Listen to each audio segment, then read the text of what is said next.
Vamos a explicar dos patrones de diseños. El primero es el Factory Method y el segundo es el Singleton. Vamos a iniciar con el Factory Method. Bueno, el Factory Method, o simplemente conocido como Factory, es uno de los patrones creacionales más importantes de todos. Mediante el patrón Factory es posible crear objetos sin saber exactamente qué objeto vamos a crear. Bueno, puede sonar algo confuso, pero en mi opinión creo que es algo que pasa muchas veces en la programación. Bueno, en definición, Factory Method permite la creación de objetos de un subtipo determinado a través de una clase Factory. Pues la clase Factory puede ser cualquier cosa. Puede ser clase país, clase carro o lo que sea, como vayamos a nombrar esa clase. Eso quiere decir que el Factory Method crea objetos encapsulados arriba de una interfaz. Es decir, que el que está utilizando el patrón siempre va a recibir una interfaz que va a encapsular un objeto que pues no sabemos qué es. En este patrón hay tres puntos importantes. El cliente, quien es el que utiliza el factory, la interfaz y la clase concreta. Este último podemos tener más de una clase, no como en otros patrones, como en el caso del singleton. Bueno, en el siguiente diagrama se muestra cómo funciona el factory method. Por un lado, tenemos una definición abstracta del producto, el cual es una interfaz. Cuando nos referimos a producto, no hablamos acerca de un vaso, un refresco o una galleta o algo de una marca, sino que hacemos referencia o decimos que es un producto, pero en su forma abstracta, para referirnos a algo que vamos a crear. Para el concrete product, que es esta parte, podemos decir que es algo tangible con lo que interactúa el sistema. Puede ser entradas, de información o cómo se recibe.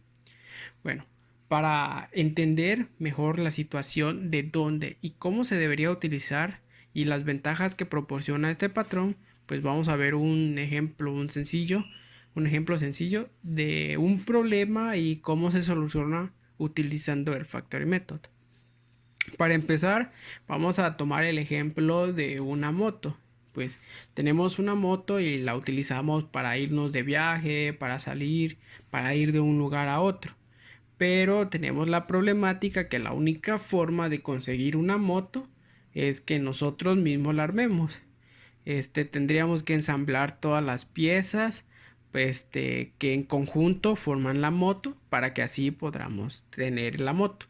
El problema es que si nosotros no sabemos de mecánica o no sabemos cómo armar una moto, pues no podríamos salir de viaje. Entonces, ahí es cuando entra las fábricas de motos. Las fábricas o los fabricantes son los que se encargan de construir y distribuir esas motos. También de esta forma podemos obtener diferente diversidad de tipos de motos, como podría ser las motos normales, de las de carreteras, las de nieve, las acuáticas. Y pues ya nosotros vamos a elegir esa moto o la moto que se adecue más a la situación. Si vamos a la playa, pues no vamos a llevar la de nieve. O si vamos a la nieve, no vamos a llevar la de playa, la de agua. Entonces, nosotros vamos a la fábrica y elegimos la moto que más se adecue a nuestra necesidad. Y esto es lo que ocurre con el patrón de diseño Factory. Él se encarga de construir, valga la redundancia, una fábrica encargada de construir cada objeto en el momento que nosotros lo utilicemos. Es decir, conseguimos librarnos del costoso trabajo que es construir los objetos y así no nos tenemos que preocupar de qué objeto necesitamos en cada momento, dado que el tiempo de ejecución, él genera, el patrón genera lo que nosotros vamos a necesitar. Y eso es como funciona el Factory Method. Singleton. El patrón de diseño Singleton por su traducción del inglés instancia única, recibe su nombre debido a que solo se puede tener una única instancia para toda la aplicación de una determinada clase. Esto se logra restringiendo la libre creación de instancias de esta clase mediante el operador new e imponiendo un constructor privado y un método estático para poder obtener la instancia.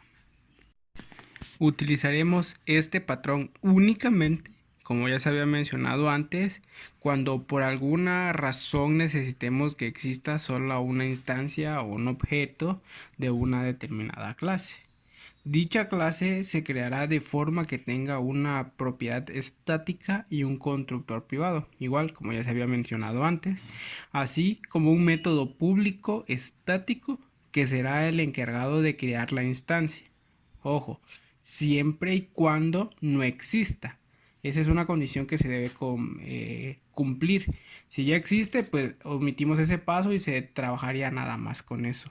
Y guardaría una referencia a la misma en la propiedad estática, devolviendo un valor. Podríamos decir que en resumen, el objetivo del patrón singleton, como ya pudimos apreciar, es tener una única instancia de una clase durante toda la aplicación y que todos los usuarios usen esa misma instancia. Por si aún no ha quedado claro cómo se utilizaría el patrón singleton, vamos a dar un ejemplo de cómo se utilizaría este patrón en la programación. Bueno, imaginen que tienen una lista de países que mostrar. Esa lista es muy poco probable, sin decir que es nula, la posibilidad de que se cambien los nombres de los países que están incluidos en esa lista. Entonces, no tendría sentido devolverle a cada usuario que se loguee en nuestro sistema un espacio de memoria. Es decir, un objeto que contenga los nombres de los países. Si tenemos, digamos, 100.000 usuarios, tendríamos 100.000 objetos en memoria que utilizan la misma función, la misma información. Tendríamos 100.000 listas de países que tendrían la misma información. Eso no tiene sentido. Es mejor tener un objeto y que sea instanciado una única vez, y por cada usuario que necesite esa información simplemente pida el objeto que ya ha sido tal vez instanciado por otro usuario y así obtenga la misma información.